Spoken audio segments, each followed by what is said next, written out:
জুলাই গণঅভ্যুত্থান স্মৃতি জাদুঘর নির্মাণ কাজ হবে সরাসরি ক্রয় পদ্ধতিতে। মঙ্গলবার সরকারি ক্রয় সংক্রান্ত উপদেষ্টা কমিটি এজন্য 111 কোটি টাকা অনুমোদন করেছে। বৈঠক শেষে এমন তথ্য দেন অর্থ উপদেষ্টা। আর খাদ্য উপদেষ্টা জানান, এবছর 15 টাকা দরে প্রতি মাসে 30 কেজি করে চাল পাবে 55 লাখ নিম্নবিত্ত পরিবার। শারমিনীরা রিপোর্ট। গত বছরের 24 ডিসেম্বর গণভবনকে জুলাই গণঅভ্যুত্থান স্মৃতি জাদুঘরে রূপান্তরের সিদ্ধান্ত নেয় অন্তর্বর্তী সরকার। এই জাদুঘরের উদ্বোধন করা হতে পারে 5 আগস্ট।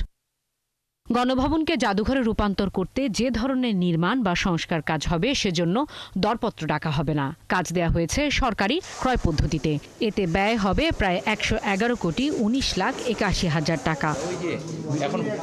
মঙ্গলবার সরকারি ক্রয় সংক্রান্ত উপদেষ্টা কমিটির বৈঠক শেষে এ তথ্য জানান অর্থ উপদেষ্টা।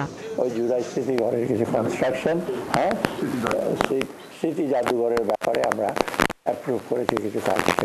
ক্ষমতাচ্যুত আওয়ামী লীগ সরকারের আমলে বিদ্যুৎ কেন্দ্র সংক্রান্ত দেশি বিদেশি সব চুক্তি পর্যালোচনা করতে আইনি সহায়তারও অনুমোদন দেওয়া হয়েছে বলে জানান তিনি। বিগত সরকারের সময় কতগুলো ইন্ডিপেন্ডেন্ট পাওয়ার প্ল্যান্টে কতগুলো চুক্তি হয়েছিল। চুক্তিতে আমরা দেখেছি অনেক অসম ক্লজ ছিল, সেগুলো রিভিউ করার জন্য। এবং রিভিউ করার জন্য বিজ্ঞান এখানে অনেকগুলো কোম্পানি আছে, বিদেশি কোম্পানি, তাদের চুক্তিগুলো রিভিউ করার জন্য হাইকোর্ট থেকে একটা নির্দেশনা আছে।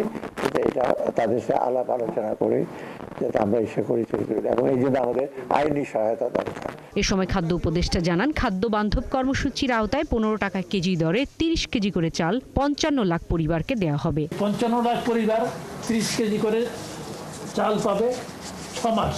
আগস্ট, সেপ্টেম্বর, অক্টোবর, নভেম্বর পর্যন্ত পাবে আমাদের বর্তমান পরিকল্পনা অনুসারে। তারপর ডিসেম্বর, জানুয়ারি পাবে না, আবার ফেব্রুয়ারি, মার্চ পাবে। এইভাবে এটা হবে। যাতে করতে আমরা আশা করছি যে বাজারটা তুলনামূলকভাবে একটু কম হবে। দুই উপদেষ্টা দাবি করেন, খাদ্যের মজুদ স্থিতিশীল আছে। বড় বন্যা হতে পারে মাথায় রেখে সরকারিভাবে 4 লাখ টন চাল আমদানির সিদ্ধান্ত হয়েছে। শারমিন নীরা, 71, ঢাকা।